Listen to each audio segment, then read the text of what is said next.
Good morning friend. আজ আমি আমার দোকান থেকে ভিডিওটা শুরু করলাম। রোজ সকালে আমার ছেলে এই দোকানটা খোলে। আমি তাড়াতাড়ি করে বিলিংয়ে বসে পড়লাম, কারণ আমাদের কিছু মাল ডেসপাচ হবে। বিলিং কমপ্লিট করে আমি প্যাকিংয়ের ওখানে চলে এলাম। প্যাকিং করতে করতে তোমাদের সঙ্গে আমি কিছু কথা আজকে শেয়ার করতে চাই। আমি 1.5 গ্রাম গোল্ড প্লেটের জুয়েলারি নিয়ে কাজ করছি। এগুলো একদম প্রিমিয়াম কোয়ালিটি। এগুলো খুব সুন্দরভাবে আমরা প্যাকিং করে বাইরে পাঠাই, যাতে কোনো রকম ড্যামেজ না হয়।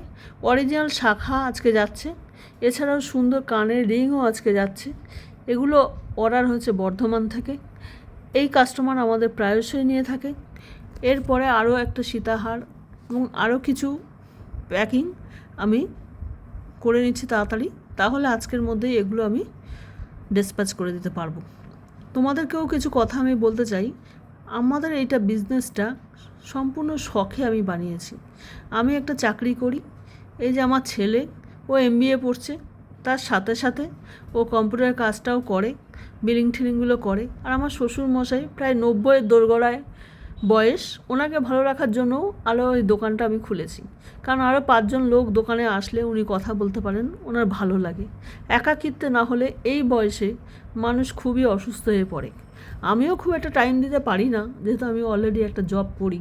আর এইটা সন্ধেবেলা আমি দেখি, সারাদিন আমার ছেলে দেখে আর শ্বশুরমশাই দেখে। এছাড়া আমি বলতে চাই, আমাদের জিনিসগুলো 1.5 গ্রাম গোল্ড প্লেটের জুয়েলারি, জানি না তোমরা ব্যবহার করেছো কিনা, হুবহু সোনার মতন দেখতে। একবার তোমরা এগুলো ব্যবহার করে দেখতে পারো। এছাড়া আমি তোমাদের দেখাবো কোথায় আমাদের কারখানা, আমাদের কারিগর, সবাইকেই দেখাবো। এছাড়া কোথায় কোথায় যাচ্ছি সব কিছুই তোমরা এই ব্লগের মাধ্যমে দেখতে পাবে। আমাদের অথেন্টিসিটি আছে, আমরা কোনো রকম ফ্রডের কাজ করি না। সবাই ভালো থেকো, সুস্থ থেকো, দেখা হবে কালকের ব্লগে।